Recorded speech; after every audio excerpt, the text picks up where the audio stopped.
کے بھی دے دیتا ہے. ہر آدمی ماں باپ کے ذریعے پیدا ہوتا ہے. اگر پیدا کرنا چاہے تو جناب عیسیٰ کو بغیر باپ کے پیدا کر دیتا ہے. اگر پیدا کرنا چاہے تو حضرت آدم کو بغیر ماں اور باپ کے پیدا کر دیتا ہے. جب یقین رکھیں, یقین, قرآن مجید پڑھیے.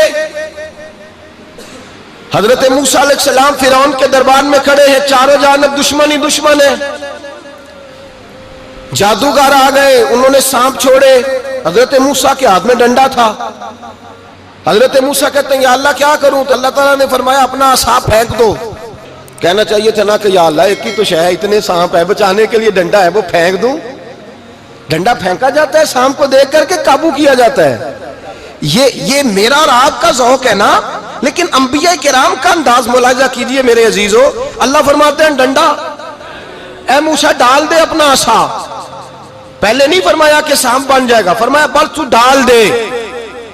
میں اور آپ ہوتے ہیں تو سام سامنے ہے, ڈنڈا ہاتھ میں ہے, ہم کہیں گے عجیب بات ہے, یہی تو دفاع کی چیز ہے, اسی کو ڈال دوں تو بچوں گا کیسے؟ کہا ڈال دو. تو حضرت موسیٰ نے ڈال دیا. کہا میرے رب کا حکم ہے تو میرے لیے بہتر ہی ہوگا. اللہ فرماتے ہیں جب موسیٰ نے ڈالا تو میں نے اس ڈنڈے کو, اس عصا کو اژدہا بنا دیا. اب کبھی عصا بھی اژدہا بنے, کبھی چھڑی بھی بہت بڑا اژدہا بنی ہے, لیکن قرآن کہتا ہے جناب موسیٰ نے ڈالا تو اللہ نے اژدہا. بلکہ اس سے پیچھے چلیے, عورتیں کمزور یقین کی ہوتی ہیں نا. جناب موسیٰ پیدا ہوئے تو اللہ فرماتے ہیں میں نے موسیٰ کی ماں کے دل میں بات ڈالی, ماں کے دل میں, صندوق میں ڈال کے تو اس کو دریا میں بہا دے. اور بھائی صندوق میں کہہ سکتے ہیں نا آکسیجن کیسے جائے گی, اور دریا میں بچے بچنے کے لیے ڈالے جاتے ہیں کہ ڈوبنے کے لیے ڈالے جاتے ہیں. ماں کے دل میں یقین کمزور نہیں تھا اماں کا. انبیاء کے ماں باپ موحد ہوتے ہیں, دین کو ماننے والے. ماں کے دل میں اللہ نے بات, اللہ قرآن میں کہتے میں نے وحی کی, میں نے القاء کیا, میں نے بات ڈالی. حضرت موسیٰ کی ماں کہتی ہے میں نے ڈال کے نا سمندر میں بیٹا, میں نے سمندر میں بیٹا ڈال کے صندوق میں بند کر کے رب کے حوالے کیا. آپ فرماتے ہیں میرے مالک کا بھروسہ کیا تو پھر میرے مالک کا کام دیکھو, کمال دیکھو. میں نے دریا میں ڈالا, اللہ نے فرعون کے گھر میں میرے بیٹے کی پرورش کرا دی. یہ یقین کہ حضرت موسیٰ کے پاس قوم آئی, قرآن پڑھیے. کہا جناب پانی چاہیے. وَإِذِ اسْتَسْقَىٰ مُوسَىٰ لِقَوْمِهِ, موسیٰ نے اپنی قوم کے لیے پانی مانگا. ہم نے کہا فَانْفَجَرَتْ مِنْهُ اثْنَتَا عَشَرَةَ عَيْنًا, اپنا ڈنڈا پتھر پہ مارو. عقل والا آدمی ہوتا تو اڑ جاتا, کہتا یا اللہ پتھروں سے بھی کبھی پانی نکلا ہے؟ اضرب بعصاک الحجر, مارو پتھر پہ ڈنڈا. اللہ کے نبی نے منٹ نہیں لگایا, ٹھا کر کے ڈنڈا لگایا. فَانْفَجَرَتْ مِنْهُ اثْنَتَا عَشَرَةَ عَيْنًا. اللہ فرماتے ہیں جناب موسیٰ نے ایک عصا مارا, میں نے 12 چشمے جاری کر دیے. تو لے تو اللہ کرتا ہے, اللہ کہتا ہے پڑھ نماز روزی دوں گا, کہتا ہے سوچتا ہوں. اللہ فرماتے ہیں آجا مسجد میں تیرا ہو جاؤں گا, کہتا ہے دیکھتا ہوں. رب فرماتا ہے تو میرے محبوب کی غلامی کر, میں تجھے محبوب بنا لوں گا. تو کہتا ہے تھوڑا بڑا ہو کے داڑھی رکھنی ہے, ابھی سیانہ ہو کے, میں ذرا سرٹیفکیٹ لے لوں اسرائیل سے کہ کتنے سالوں کے بعد آئیں گے, پھر شروع کروں گا. پروگرام بنا رہا ہے, ابھی تو ارادے میں ہے. اللہ کے پیغمبر کا ڈنڈا, اور اس سے زیادہ آگے بات ہو گئی. پیچھے فوج لگی ہوئی ہے فرعون کی, مجمع ہے, ہزاروں لاکھوں کا لشکر لے کے, تلواریں, نیزے. فرعون پیچھے, آگے دریا آ گیا. حضرت موسیٰ علیہ السلام کھڑے ہیں, اب کدھر جائیں؟ اللہ پاک نے فرمایا مارو ڈنڈا. کہاں؟ پانی پہ ڈنڈا مارو. اب حضرت موسیٰ علیہ السلام پانی پہ ڈنڈا مارے تو پانی ابھرے گا, اس سے زیادہ کیا ہوگا؟ پہلے پتھر پہ ڈنڈا مروایا تو پانی نکلا, اب پانی پہ ڈنڈا مروایا. فَإِذْ فَرَقْنَا بِكُمُ الْبَحْرَ فَأَنْجَيْنَاكُمْ وَأَغْرَقْنَا آلَ فِرْعَوْنَ. اللہ فرماتے ہیں موسیٰ نے پانی پہ ڈنڈا مارا تو میں نے پانی میں رستے بنا دیے. ایک جگہ ڈنڈا مارا تو پانی نکل آیا, دوسری جگہ عصا مارا تو پانی خشک ہو گیا. 12 چشمے بن گئے, 12 رستے بن گئے دریا میں سے. حضرت موسیٰ علیہ السلام گزر گئے, اور اللہ فرماتے ہیں فرعون بھی آیا تو اسے میں نے غرق کر دیا, اور وہ کھڑا دیکھتا ہی رہ گیا کہ بنا کیا ہے. یہ تو بات ہے حضرت موسیٰ کی, میرے مصطفیٰ کے غلام. حضرت سعد بن ابی وقاص قادسیہ کی جنگ کے لیے نکلے, رستے میں دریائے نیل آ گیا. حضرت سیدنا سعد بن ابی وقاص اب کہاں سفر طے کر کے آئے, کہتے ہیں پتہ ہی نہیں تھا کہ دریا آ جائے گا. اب دور دور تک پل کوئی نہیں, صحابہ کہتے ہیں دشمن للکار رہا. حضرت سعد بن ابی وقاص دریا کنارے کھڑے ہوئے, ایمان یقین اور استقامت، ڈٹ گئے. کہنے لگے او دریا، اگر تو حضرت موسیٰ کی نافرمان قوم کو رستہ دے سکتا ہے، محمد عربی کے وفادار نوکر ہیں، ہم تو رسول اللہ کے ماننے والے ہیں. دشت تو دشت ہے، دریا بھی نہ چھوڑے ہم نے، بحر ظلمات میں دوڑا دیے گھوڑے ہم نے. فرمایا چھوڑ رستہ. صحابہ کہتے ہیں اس وقت ہم نے نعرے لگائے جب دریا نے رستہ ہی چھوڑ دیا. کہتے ہیں پھر اللہ رسول پر ہم ذکر کرنے لگے، درود پڑھنے لگے، دریا سے رستے بن گئے. فرماتے ہیں 10,000 کا لشکر گزر گیا. اس پار جب گیا نا تو حضرت سعد بن ابی وقاص نے پھر مجمع پہ نظر ڈالی. فرمایا کسی کی کچھ ہے تو نہیں رہ گئی پانی میں، کوئی دریا میں چیز تو نہیں رہ گئی. ایک صحابی کہنے لگے میرا مٹی کا پیالہ رہ گیا ہے. یار ذرا دیکھیے انداز دیکھیے، مٹی کا پیالہ. او یار چھوڑ پرا، مٹی کا پیالہ کیا ہوتا ہے؟ اب تو مٹی کے پیالے کی بات کرے گا. چھوڑ دے، کیا کرتا ہے؟ اس نے کہا پیالہ میرا رہ گیا ہے. تو حضرت سعد بن ابی وقاص کہنے لگے کیوں ہمارا پیالہ رہ جائے، ہم رسول اللہ کے نوکر ہیں. ایمان، یقین اور استقامت کی دولت. پھر دریا کی طرف دیکھا، کہنے لگے چل یار ہمارا پیالہ بھی واپس کر دے. صحابہ کہتے ہیں دریا کی لہر آئی اور پیالہ بھی واپس کر گئی. اور میرے بھائی جب ایمان کی دولت، یقین کی دولت، اعتماد کی دولت، جو بابا کہتا ہے نا کہ معاذ اللہ تعالیٰ الو کا خون لے آؤ اور شیر کی کھلڑی لے آؤ، میں کالا پیلا نیلا جادو کروں گا، اس پر لوگ دوڑ کے جاتے ہیں، 50-60 ہزار روپیہ بھی دے آتے ہیں دوڑ کے. اور اگر کہا جائے کہ مسجد آؤ 4 رکعت نماز پڑھو، حاضری دو مسجد کی، تو کہتے ہیں معرفت والے ہیں. معرفت والے نماز ہی نہیں پڑھتے، وہ کون سی معرفت ہے؟ یہاں اللہ کی بارگاہ میں جھکنے کا، چونکہ یہ لیٹ ہے نا، یہ پتہ نہیں جنت میں جا کے ملے گا، کب ملے گا، معاذ اللہ. لوگ دنیا داری کے معاملے میں پس جاتے ہیں. حکمران نے وعدہ کر دیا ہے سڑکیں پکی ہو جائیں گی، خوشحالی ہو جائے گی، موجیں لگ جائیں گی، لوگ لائنوں میں کھڑے ہیں ووٹ دینے کے لیے، اور تیرے رب نے کہا ہے تو مجھ سے ڈر جا، میں تیری دنیا بھی اچھی کر دوں گا، آخرت بھی اچھی کر دوں گا، تو ادھر آ میری بارگاہ میں جھک. لوگ اعتماد اور یقین کو اوہام پرستی کا شکار ہیں، ہم لوگ وہم کا شکار ہیں. ہم لوگ بدشگونی، ایسے ہو جائے گا ویسے ہو جائے گا، ہم ان چیزوں کا شکار. بھائی اعتماد کی دولت پیدا کریں، یقین اپنے اندر پیدا کریں، ایمان پیدا کریں، ڈٹ جائیں رب رسول کا نام لے کر. حضرت عمر کا زمانہ تھا، مصر فتح ہو گیا، حضرت عمر بن عاص گورنر بنے. رواج یہ تھا مصر کے اندر کہ ایک دریا چلتا تھا، دریائے نیل، اور سارے مصر کا انحصار اسی دریا پہ تھا. فصلوں کو پانی بھی لگتا اسی سے، جانور بھی اسی سے پانی پیتے، کھیتیاں بھی اسی سے سیراب ہوتی. سال کے بعد وہ دریا خشک ہو جاتا تھا، سال کے بعد وہ دریا خشک ہوتا، اور جب خشک ہوتا نا تو ایک کواری لڑکی قتل کر کے دریا میں ڈالتے، پھر وہ دریا چلتا. آج بھی بہت ساری جگہوں پہ اوہام پرستی ہے، کہتے ہیں ہمارے آستانے کا طریقہ ہے. میں نے کہا آستانے کا، اس آستانے کا طریقہ ہوتا ہے جس آستانے کا تعلق در مصطفیٰ سے ہوتا ہے. باقی کسی آستانے کا اپنا کوئی ذاتی طریقہ نہیں. طریقہ وہ جو میرے نبی پاک کا طریقہ ہے، اس سے ہٹ کر کون سا طریقہ ہے؟ ہمارے آستانے کا طریقہ ہے، ہماری یہ رسم ہے، ہمارا یہ رواج ہے. اٹھا کے بھاگ جاؤ رسم و رواج. ہمارے رسم و رواج رسول اللہ کی سنت کے پابند ہے. سارے بولیے صلی اللہ ہو. پھر ایک دفعہ پڑھیے درود شریف صلی اللہ ہو. 3 دفعہ کر لیں تاکہ طاق اداد ہو جائیں. صلی اللہ ہو. نبی پاک صلی اللہ علیہ وسلم کا طریقہ اصل طریقہ ہے. حضرت عمر فاروق کو جناب عمر بن عاص، اور کہتے ہیں کہ پکا طریقہ یہ تھا کہ جب تک لڑکی قتل کر کے ڈالتے نہیں تھے دریا چلتا نہیں تھا. حضرت عمر کو خط لکھا کہ حضور یہ معاملہ ہے، اور لوگ مجھے یہی کہتے ہیں. میں نے لوگوں کو سمجھایا ہے کہ اسلام ظلم کا حکم نہیں دیتا، ظلم کی اجازت نہیں دیتا، کیسے لڑکی قتل کی جائے. اب آپ بتائیں کیا کرنا ہے. حضرت عمر ایمان، یقین، استقامت، پہاڑ ہیں یہ لوگ. حضرت عمر نے 2 خط لکھے، ایک حضرت عمر بن عاص کے نام، دوسرا دریائے نیل کے نام. 2 خط لکھے، ایک خط لکھا دریا کے نام، ایک خط لکھا عمر بن عاص گورنر کے نام. گورنر کے نام خط لکھا تو فرمایا جتنے یہودی ہیں، عیسائی ہیں، کمزور ایمان والے، سب کو دریائے نیل پہ لے جا، اور میرا یہ دوسرا خط دریا میں ڈال دے اور سب کے سامنے ڈالنا. کہتے ہیں یہ خط پڑھنا چاہے تو تجھے اجازت بھی ہے، سنیے اور سر دھنیے اور سوچئے کہ اصل کمزوری کہاں آئی ہے. رمضان کے سب سے پہلے جمعے میں سب سے اہم موضوع چھیڑا ہے، کمزوری اور نقص واقعہ کہاں ہوا ہے.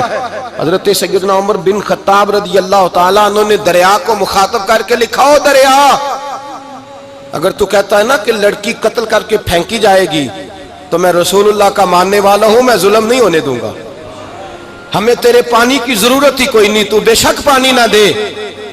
اور اگر تو اللہ کے حکم سے بہتا ہے، اگر تو اللہ کے حکم سے بہتا ہے تو پھر اللہ کا بندہ اور مصطفیٰ کا غلام عمر تجھے حکم دیتا ہے کہ فوراً بہنا شروع کر دے، فوراً منٹ نہ لگانا۔ حضرت سیدنا عمر بن عاص فرماتے ہیں لشکروں کے لشکر لے کے میں دریائے نیل پہ پہنچا اور بھرے مجمع میں جناب عمر کا خط میں نے ڈالا تو دریا نے بہنا شروع کر دیا۔ فرماتے ہیں دریا بہنے لگا اور غیر مسلم کلمہ پڑھنا شروع ہو گئے۔ لوگ مجھے کہنے لگے کیا دکھایا ہے جو کلمہ پڑھ رہے ہیں؟ تو میں نے کہا دکھایا کچھ بھی نہیں، یہ حضرت عمر کے ایمان کی قوت کی برکت ہے کہ بہت سارے لوگوں نے کلمہ پڑھنا شروع کر دیا۔ یہ ایمان کی قوت، ڈرا ہوا مسلمان، سہما ہوا مسلمان، یہ کبھی امریکہ کے پیچھے بھاگتا ہے، کبھی یورپ کے پیچھے بھاگتا ہے، کبھی ادھر جاتا ہے، کبھی ادھر جاتا ہے۔ اپنی دنیا آپ پیدا کر، اگر زندوں میں ہے، سر آدم ہے، ضمیر کن فقہ ہے زندگی۔ جب ایمان کی طاقت پیدا ہوتی ہے، جب قوت پیدا ہوتی ہے، پھر انسان کے اخلاق سمر جاتے ہیں، پھر اس کا نظریہ سیدھا اللہ رسول کی ذات پر جا کے کھڑا ہوتا ہے۔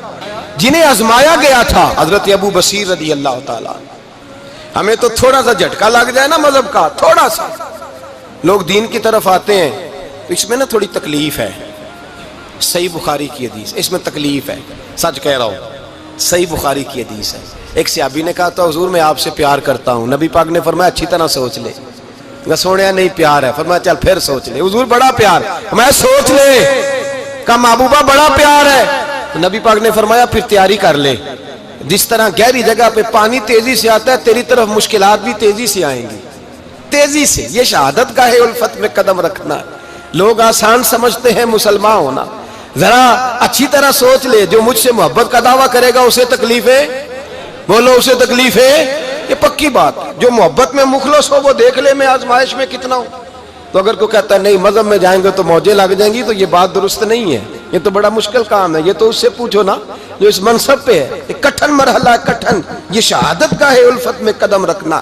لوگ آسان سمجھتے ہیں مسلمان ہونا، روتا ہے فلک برسوں، پھر جا کے یہ حالات درست ہوتے ہیں۔ تو بھائی یاد رکھیں اور سمجھیں، حضرت ابو بصیر رضی اللہ تعالیٰ عنہ، نبی پاک صلی اللہ علیہ وسلم نے طے کر لیا کفار کے ساتھ، حدیبیہ کی جنگ ہوئی تو فرمایا اگر کوئی مسلمان مکے چلا جائے گا تو کافر کہنے لگے ہم واپس نہیں کریں گے، اور اگر کوئی کلمہ پڑھنے والا ستایا ہوا مسلمان مدینے آئے گا تو مسلمانوں کو واپس کرنا پڑے گا مسلمان اپنا بندہ نہیں رکھ سکتے۔ اور مسلمانوں کا کوئی شخص غلطی سے بھی مکے چلا گیا تو مکے والے واپس نہیں کریں گے۔ حضرت ابو بصیر رضی اللہ تعالیٰ عنہ صحابی تھے، باپ نے، بھائی نے، محلے والوں نے قید کیا ہوا تھا کلمہ پڑھنے کی وجہ سے، پیروں میں زنجیریں تھیں، بیڑیاں تھیں، کسی طریقے سے جیل توڑ کے دوڑے مدینے پہنچے۔ کہتے ہیں رستے میں کسی آدمی کے ساتھ گھوڑے پہ کچھ دیر بیٹھا، پھر پیدل چلا۔ صحابہ کہتے ہیں اتنا دردناک منظر بڑا کم ہم نے دیکھا۔ ابو بصیر جس گلی سے گزرتے وہاں خون پھیل جاتا، ان کی ٹانگیں خون سے کٹتی، وہ زنجیریں بندھی ہوئی، در رسول پہ حضور میں بھاگ کے آیا ہوں۔ کہتے ابھی نبی پاک صلی اللہ علیہ وسلم ان کی بات سن ہی رہے تھے کہ پیچھے سے قریش کے 2 سپاہی بھی آ گئے، کہنے لگے یہ بھاگ کے آیا ہے اور آپ کا وعدہ تھا کہ آپ واپس کریں گے۔ چشم زدن میں ذرا سوچنا، چشم زدن میں تھوڑی دیر کے لیے غور کرنا کہ ہمیں ہمارا استاد، ہمارا پیر دھتکار دے کہ جا دوڑ جا، تو کہتے ہیں بسم اللہ جناب یہ جا رہے ہیں۔ ایمان کی پختگی دیکھیں، اس نے تو ہمیں نکال ہی دیا جی، وہ کیسا بندہ ہے۔ یہاں تو کسی کے ہاں کوئی فاتحہ پڑھنے نہ جائے تو لوگ بگڑ جاتے ہیں، کہتے ہیں اس نے سلام نہیں لی، فاتحہ نہیں پڑھی، بس ختم، اس کو احساس ہی نہیں۔ حضرت سیدنا ابو بصیر سامنے کھڑے، سامنے 2 سپاہی آ گئے، ذرا دیکھیے ایمان کی پختگی، ایمان، یقین اور استقامت۔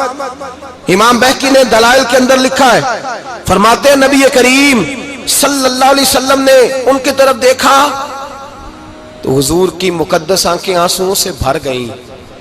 حضور نے فرمایا ابو بصیر تیری تکلیف مجھے نظر آ رہی ہے، پر میں نے وعدہ کیا ہوا ہے، میں نے وعدہ۔ بھئی یہاں ڈٹ کے رہنا بڑا مشکل ہے، یہاں قائم رہنا بڑا کٹھن مرحلہ ہے۔ یہاں آزمائش کے موقع پر دین پر انہوں نے تو رکھا ہی نہیں، لوگ تانے دیتے ہیں، باتیں کرتے ہیں، رکھا ہی نہیں، تو پھر ان کا بنتا ہے۔ حضور نے فرمایا تجھے جانا پڑے گا۔ صحابہ کہتے ہیں پورے مدینے میں ایسے تھا جیسے سوگ کا سما ہو، جب وہ دو سپاہی حضرت ابو بصیر کو پکڑ کے لے جا رہے تھے تو وہ پلٹ پلٹ کے پیچھے دیکھتے تھے، پلٹ پلٹ، پیروں میں خون ہے، آنکھیں آنسوں سے بھری ہوئی۔ فرماتے ہیں جب وہ پلٹ رہے تھے تو مدینے کی گلیاں بھی رو رہی تھی۔ میرے نبی پاک جب وہ آنکھوں سے اوجھل ہو گئے تو حضور بیٹھ گئے زمین پہ، نبی پاک نے رونا شروع کر دیا۔ فرمایا اللہ تو نے اس شخص کی مدد فرمانی ہے، اس پر کرم کرنا ہے، اللہ اس کا خیال فرمانا، اس کے لیے دعا کی، حضور روئے۔ حضرت ابو بصیر باہر نکلے تو وہ جو کافر تھے نا وہ کہنے لگے تو بڑا بنتا تھا ان کا، انہوں نے تجھے رکھا نہیں، تجھے رکھا بھی نہیں۔ تو حضرت ابو بصیر نے تھپڑ مارا منہ پہ، کہنے لگے میں وہ نہیں جو تھوڑی سی بات سے بدل جاؤں، ایمان یقین اور استقامت کی دولت ملی ہوئی ہے۔ آپ فرمانے لگے میرا تو ایمان اور پختہ ہو گیا ہے کہ میرا نبی اپنے وعدوں کا بڑا پابند ہے، میرا رسول اپنے وعدوں کا بڑا پابند ہے۔ حضرت ابو بصیر کہتے ہیں مدینے کی سرحد گزر گئی تو میں نے کھینچی تلوار ان میں سے ایک سپاہی، اب آؤ میرے مقابلے میں جس نے آنا ہے۔ ایک کو مارا، دوسرا بھاگ گیا۔ فرماتے اب میں مکے جا نہیں سکتا تھا، جاؤں گا تو وہ زیادہ ماریں گے، مدینے حضور نے قبول نہ فرمایا۔ فرماتے ایک جنگل میں جا کے العیس نام کی ایک بستی تھی، وہاں ڈیرا لگا لیا، دریا کے کنارے، پانی پی لیتا، پتے کھا لیتا، تن تندور ہڈاں دا بالن تے اسی ہاواں نال تپایا، کپ کپ مکیاں پیڑے کیتے تے اتوں صبر پلیتھن لایا، تن دی ہانڈی تے من دا سالن اتے لون صبر دا پایا، غلام فریدا وے میں ساری تیری، غلام فریدا وے میں ساری تیری، تینوں اجے یقین نہیں آیا۔ فرماتے سالوں پتے کھائے، اب جو بھی وہاں سے تنگ ہوتا وہ میرے پاس آ کے پناہ لیتا، جس کو مکے والے مارتے میرے پاس آ کہتے تانے دینے والے آ کے کہتے ہو تم کس طرح کے نوکر ہو، تمہیں تو انہوں نے رکھا ہی نہیں۔ ہم نے کہا چپ کر جا، وہ ہمارے آقا ہیں، وہ ہمارے آقا ہیں، رکھیں تب بھی ٹھیک ہے، نہ رکھیں اللہ اکبر۔ ایمان دیکھو، قوت دیکھو، جڑیاں خصماں دی وچ رضا وسن بھاگ جاگ جاندے انہاں گولیاں دے تے میں گڈی ہتھ ڈور سجن دے، او جنج رکھے اونج رہنا ہے، واجب نہیں جے وچ شریعت مندہ خصم نو کہنا۔ فرمایا بس ٹھیک ہے، جس طرح حضور راضی ویسے ہی ہم راضی۔ حضرت ابو بصیر رضی اللہ تعالیٰ عنہ کے پاس 300 صحابہ کٹھے ہو گئے، 300۔ حضرت ابو بصیر جب مدینے کی سرحد سے گزر رہے تھے نا تو نبی پاک نے ایک آواز دی تھی، فرمایا ابو بصیر ایک وقت آئے گا کہ میرا پیغام تجھ تک پہنچے گا، ایک ٹائم آئے گا۔ حضرت ابو بصیر سے جب کوئی کہتا نا کہ زندہ کس بات پہ ہو تو فرمانے لگے مصطفیٰ کے فرمان پہ بڑا یقین ہے، بلاوا آئے گا، مجھے بلاوا، مجھے یقین ہے کہ مجھے بلاوا، بڑی امید ہے سرکار قدموں میں بلائیں گے، اور کرم کی جب نظر ہوگی مدینے، مجھے یقین ہے کہ مجھے بلاوا۔ حضرت ابو بصیر رضی اللہ تعالیٰ عنہ فرماتے ہیں کہ وقت گزرتا گیا، 300 لوگ کٹھے ہو گئے۔ جب کوئی مسلمانوں کا قافلہ مکے کے پاس سے گزرتا تو مکے والے لوٹ لیتے تھے۔ حضور نے بھی اجازت دی مدینے والوں کو، اگر ان کا قافلہ کوئی آئے تمہیں بھی حملے کی اجازت ہے، کفر کا مال مال غنیمت ہے۔ حضرت ابو بصیر کہتے ہیں جب بھی ہمارے قریب سے وہ رستہ تھا شام کی طرف جانے کا، جب بھی کافر گزرتے ہم ان کے قافلے پکڑ لیتے، لوٹتے، ہم بھی ان کو اس طرح کی سزا دیتے جو مسلمانوں کو دیتے تھے۔ فرماتے ہیں ان کا جینا محال ہو گیا، ہاتھ باندھ کے نبی پاک کی بارگاہ میں گئے، کہنے لگے یہ شک ختم فرما دیں اور آپ ان کو بلا لیں، بلا لیں۔ حضرت ابو بصیر فرماتے ہیں میں بوڑھا آدمی تھا، دن بھر میں کام کرتا، محنت کرتا، اس علاقے میں کھیتی باڑی کرتا، جب رات ہوتی تو میں کسی پہاڑ کے ٹیلے پہ بیٹھتا اور مدینے کی جانب منہ کر لیتا اور میں انتظار کرتا بلاوا کب آئے گا، کب حضور کا پیغام آئے گا، میں انتظار کرتا۔ حضرت ابو بصیر رضی اللہ تعالیٰ عنہ بیمار ہو گئے، شدید بیمار، سخت بیمار تھے تو قریش نے شیخ ختم کی۔ حضرت ابو ہریرہ کہتے ہیں نبی پاک نے 2 صحابہ کو روکا دیا، فرمایا جاؤ اسے جا کے کہو آ جائے، اسے کہو آ جائے۔ صحابہ کہتے ہیں ہم پہنچے تو ان کا آخری وقت چل رہا تھا، آخری ہجکیاں تھیں، ایمان اور یقین دیکھو، آخری ہجکیاں۔ لوگ کہتے ابو بصیر وقت آ گیا، وہ کہتے ہیں نہیں ابھی وقت نہیں آیا، وقت تب آئے گا جب نبی پاک کا بلاوا آئے گا۔ حضور کا وعدہ تھا وقت تب آئے گا جب میرے نبی کا بلاوا آئے گا، بھی بلاوا نہیں آیا تو ابو بصیر کا وقت بھی نہیں آیا۔ صحابہ کہتے ہم نے جا کے رکا تھمایا، اٹھنے کی بھی طاقت نہیں تھی۔ جب حضور کا رکا لیا نا تو دونوں یوں مٹھیاں بند کر لی، گویا جھوم جھوم کے نعرے لگانے لگے آؤ دیکھو میرے نبی کے وعدے کتنے سچے ہیں، آؤ دیکھو حضور کے وعدے، چومتے حضور کا نامہ، سر پہ رکھتے، سینے سے لگاتے۔ اور کہتے ہیں پھر بلند آواز سے کلمہ پڑھنے لگے. کہنے لگے حضور میں حاضر ہوا. یا رسول اللہ میں آیا. کہتے ہیں بلند آواز سے کلمہ پڑھا اور ان کی روح پرواز کر گئی. ان کی روح پرواز کر گئی. نبی رحمت صلی اللہ علیہ وسلم کے غلاموں کا یقین، اعتماد اتنے اعلیٰ درجے کا. کمزور مسلمان، دائیں بائیں دیکھتا مسلمان، کفر کے وعدوں پر اعتبار کرتا، یہودی عیسائی اور سکھ کے وعدوں پر اعتبار کرتا، دنیا دار ٹھگ اور چور کے وعدوں پر اعتبار کرتا، یہ رب کریم کے وعدے پر اعتبار نہیں کرتا. یہ اللہ رسول کے ساتھ اپنی توجہ کو مبذول نہیں کرتا. میرے رسول کریم سید عالم صلی اللہ علیہ وسلم کے غلاموں نے اعتماد کر کے، یقین کر کے ہمیں بتلایا ہے کہ جب تیرے پاس یقین کی دولت ہوتی ہے پھر تو دنیا کا طاقتور آدمی ہوتا ہے. جب تیرے پاس ایمان کی قوت ہوتی ہے تو دنیا کا سب سے مضبوط شخص ہوتا ہے. اپنے آپ کو مضبوط کریں، اپنے اندر ایمان کی توانائی پیدا کریں. یہ جھوٹے وعدوں پر، جھوٹی تسلیوں پہ اپنے آپ کو زندہ نہ رکھیں. نہ دیکھیں دائیں بائیں کیا ہو رہا ہے، توجہ سیدھی اللہ رسول کی جانب رکھیں. مضبوط ایمان پیدا کریں، تگڑا، دانائی والا.